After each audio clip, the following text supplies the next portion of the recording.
ಸ್ನೇಹಿತರೆ ನಮಸ್ಕಾರ, ಶುಭ ಸಂಜೆ. ನಿಮ್ಮ ಮಿತ್ರ ಸಮಾಜ ಡಿಜಿಟಲ್ ನ್ಯೂಸ್ ಚಾನಲ್ನಿಂದ ನಿಮ್ಮ ಕುಮಾರ್.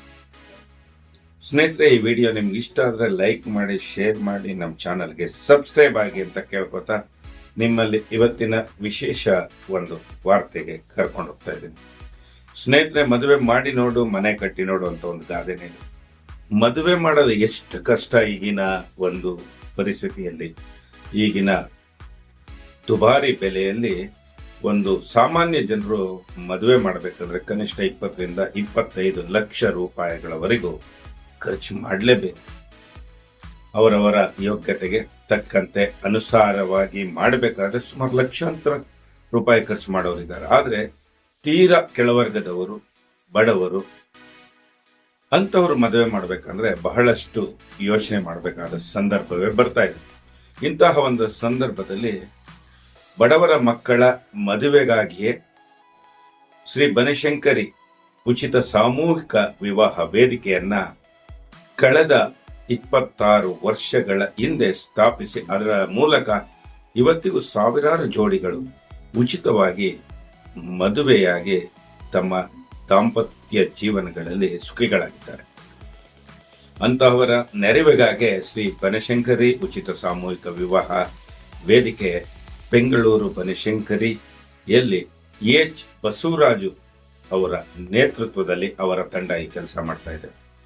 ಕಳೆದ 26 ವರ್ಷಗಳಿಂದ ಶ್ರೀ ಬೆಂಗಳೂರು ಬನಶಂಕರಿ ದೇವಸ್ಥಾನದ ಆವರಣದಲ್ಲೇ ಉಚಿತವಾಗಿ ವಧುವಿಗೆ ಸೀರೆ, ಬಟ್ಟೆ, ವರನಿಗೆ ಬಟ್ಟೆ ಮತ್ತು ಬಂದ ಎಲ್ಲರಿಗೂ ಊಟೋಪಚಾರದ ಜೊತೆಗೆ ಉಚಿತವಾಗಿ ಈ ಮದುವೆಯನ್ನ ಮಾಡ್ತಾ ಇದ್ದಾರೆ.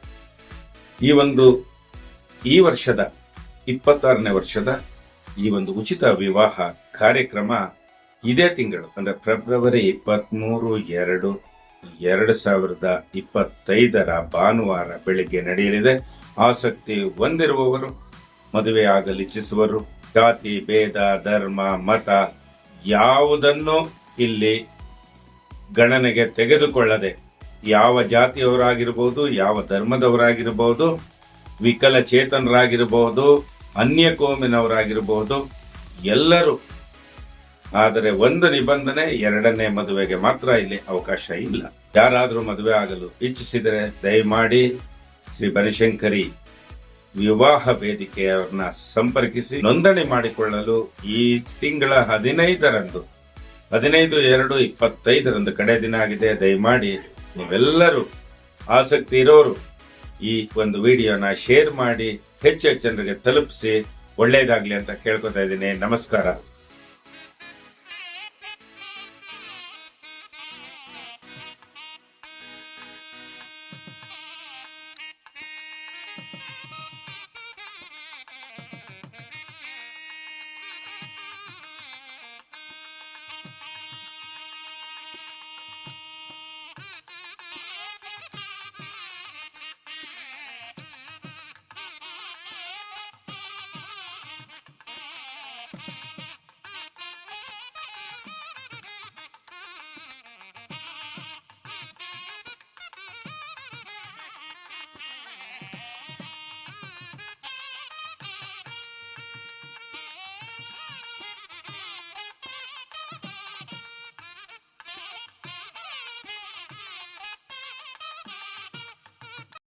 ತಾಯಿ ಬನಶಂಕರಮ್ಮನ ಸನ್ನಿಧಾನದಲ್ಲಿ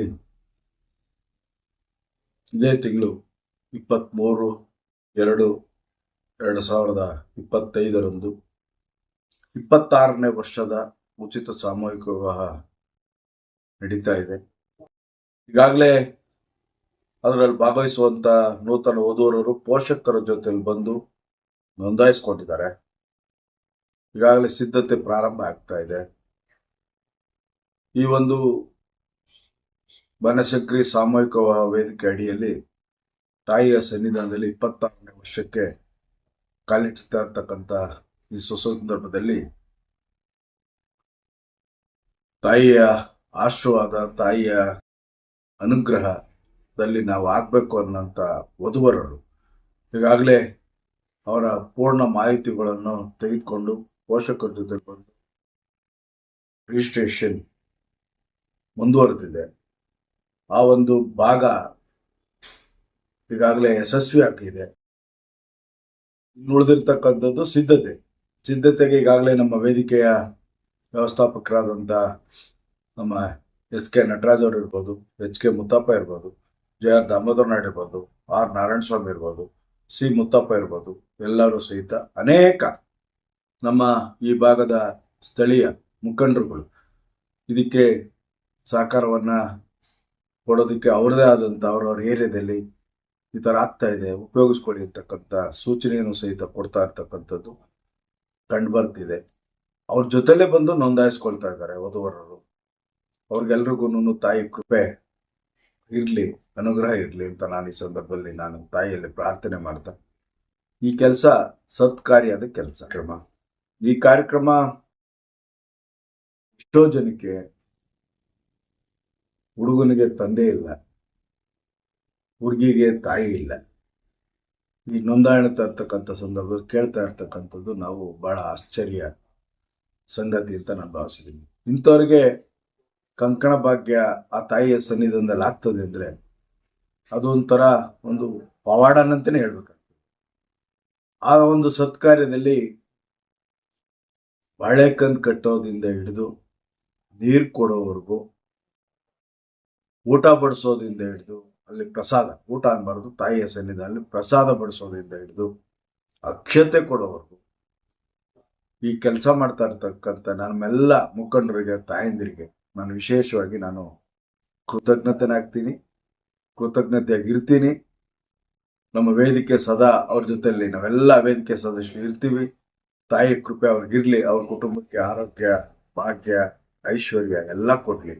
ಈ ಸತ್ಕಾರ್ಯದಲ್ಲಿ ಒಳ್ಳೆಯದನ್ನು ಬಯಸೋರಿಗೆ ತಾಯಿಯ ಕೃಪೆ ಸದಾ ಇರಲಿ ಅಂತ ನಾನು ಈ ಸಂದರ್ಭದಲ್ಲಿ ನಾನು ತಾಯಿಯಲ್ಲಿ ಪ್ರಾರ್ಥನೆ ಮಾಡ್ತಾ, ಈ ವರ್ಷ ಈಗಾಗಲೇ ಅತಿಥಿಗಳನ್ನ ಆಹ್ವಾನಿಸ್ತಾ ಇದ್ದೀವಿ. ಈ ವರ್ಷ ವಿಶೇಷವಾಗಿ ಸಾಲದ ಮರ ತಿಮ್ಮಕ್ಕನ್ನ ಆಮಂತ್ರಣವನ್ನು ಮಾಡಿದ್ದೀನಿ. ವೃಕ್ಷ ಮಾತೆ ಸಾಲದ ಮರ ತಿಮ್ಮಕ್ಕನ್ನ ಈ ವರ್ಷ ಒಂದು ದೇಶದಲ್ಲೇ ಒಂದು ಸಂಚಲನ ಮೂಡ್ತಾ ಇರ್ತಕ್ಕಂಥ ಕುಂಭಮೇಳದಲ್ಲಿ ಸ್ನಾನ ಮಾಡ್ತಾ ಇರ್ತಕ್ಕಂಥ ಎಲ್ಲ ಭಕ್ತರು, ಹೋಗದೇ ಇರ್ತಕ್ಕಂಥ ಭಕ್ತರಿಗೂ ಸಹಿತ ಅಲ್ಲಿಂದ ಯಾರಾದರೂ ಒಬ್ರನ್ನ ಗುರುಗಳನ್ನ ಕರಿಬೇಕು ಅನ್ನೋದು ಒಂದು ಚಿಂತನೆ ನಮ್ಮ ವೇದಿಕೆ ಎಲ್ಲ ಸದಸ್ಯರು ಚರ್ಚೆ ಮಾಡ್ತಾ ಇದ್ದೀವಿ, ನಮ್ಮೆಲ್ಲ ಮುಖಂಡರು ಚರ್ಚೆ ಮಾಡ್ತಾ ಇದ್ದೀವಿ. ಅದು ಅವಕಾಶ ಸಿಗ್ತದೆ ಅಂತ ನಾನು ಭಾವಿಸಿದ್ದೀನಿ. ಅದು ಸಿಕ್ಕಿದ ತಕ್ಷಣ ಮತ್ತೊಮ್ಮೆ ನಾವು ತಮ್ಮೆಲ್ಲರಿಗೂ ಬನ್ನಿ, ಅವರ ಆಶೀರ್ವಾದ ಪಡಿ ಅಂತ ವಿನಂತಿಯನ್ನು ಮಾಡ್ತೀನಿ.